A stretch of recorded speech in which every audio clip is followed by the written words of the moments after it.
Okay, today's a pretty exciting day for us. Well, it's we're a little strange what we get excited about. We're going to be doing some grading today, which is we find it exciting because it's something we've been wanting to do for quite a while now.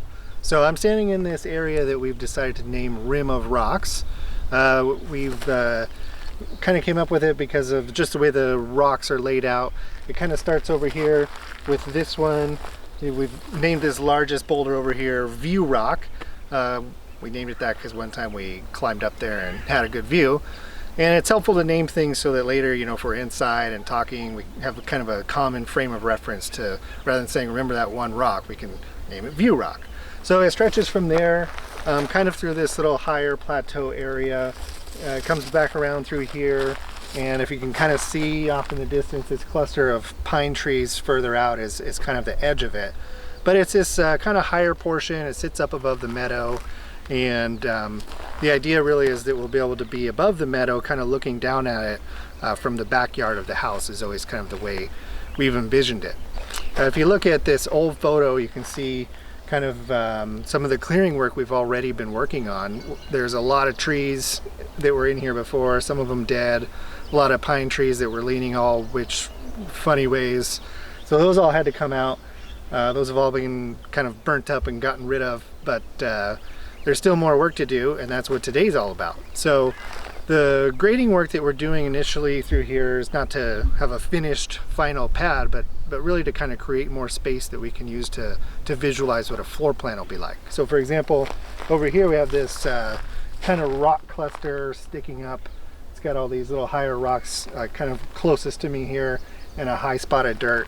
So initially, you know, just getting rid of those rocks, this old dead stump in it, and kind of flattening this area out and just kind of working through this upper rim of rocks area to be able to start to see how much space we'll have available to be able to create a floor plan, and then we can be more specific knowing exactly kind of what dimensions we have to work with. All right, let's get started with this grading. This is gonna be great.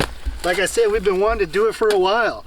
So yeah, I'm just gonna be digging this out here and grading it out. All right. Boy, this is kind of really taking a while. I didn't realize it's going to be quite so hard, but that's all right. Still excited.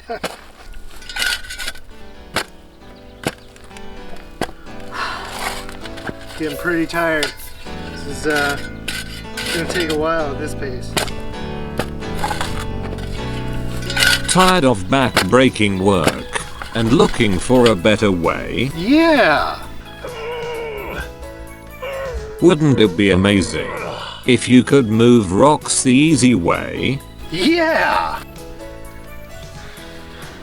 Tired of working in the heat and getting sweaty, itchy and always having a sore back? Yeah!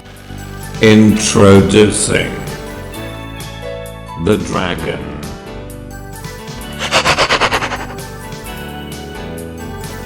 With the Dragon, you can smash, crush, or simply throw rocks as if they were a baby's toy. Once you have the Dragon, you'll never go back to shoveling the hard way. And you can do it all, in style and comfort. Alright, well that was ridiculous. Maybe we should really get to work now. Let's do this! Alright.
Okay guys, welcome to our home. Well, not exactly, but this is where our future home is going to be.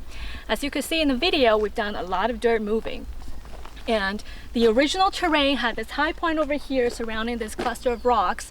We've dug that back and moved the dirt to create a much flatter area, which we can measure out the approximate house size we could have in the future. So where I'm standing now is definitely in the house area. We still have the rim of rocks, and we sort of imagine that, okay, this corner could be our future kitchen area, right by the view rock and these other outcroppings that we revealed as we excavated. So we sort of look at all these natural features of the terrain and come up with different inspirations and ideas on how we can leverage them. For example, if this is the kitchen area, then the upper platform seems to make a perfect outdoor vegetable and herb garden that will be protected. And as we come over here, there are more rocks revealed, and some of them we're gonna keep, some of them they're gonna have to go. But some of the good surprises, for example, this wall of rock over here right by the view rock, we thought it would kind of be a really nice frame for the outdoor kitchen area where we can have our barbecue, our smokers, and just create some pretty nice meals for ourselves. And we dug back a lot of the dirt from the view rock area, and what we did was that we sort of pushed them towards the meadow on my left side over here. And what this ended up creating was a much larger, flatter peninsula that kind of drops out towards the meadow area. So with all this future yard space, we have to come up with uses for them. And because this was a natural sort of a sloped area, and as we cut the dirt back, we sort of create an upper platform area between the two clusters of rocks, and Justin came up with this idea of a beautiful watery oasis. So the way he described it, which sounds pretty amazing, is that we're going to have a waterfall coming out from the top of the view rock, and we will create a smallish upper pool area where the waterfall spills to. And then from the upper pool, we sort of imagine, wouldn't it be nice if it further spills over towards this other set of rock outcroppings where we could potentially create a nice natural swimming pool. So that sounds really great, and we often have crazy ideas that just sounds magical and we really want to do, but we'll see how feasible it is. But for now, this is what we have in mind. Follow us along to see what we do next.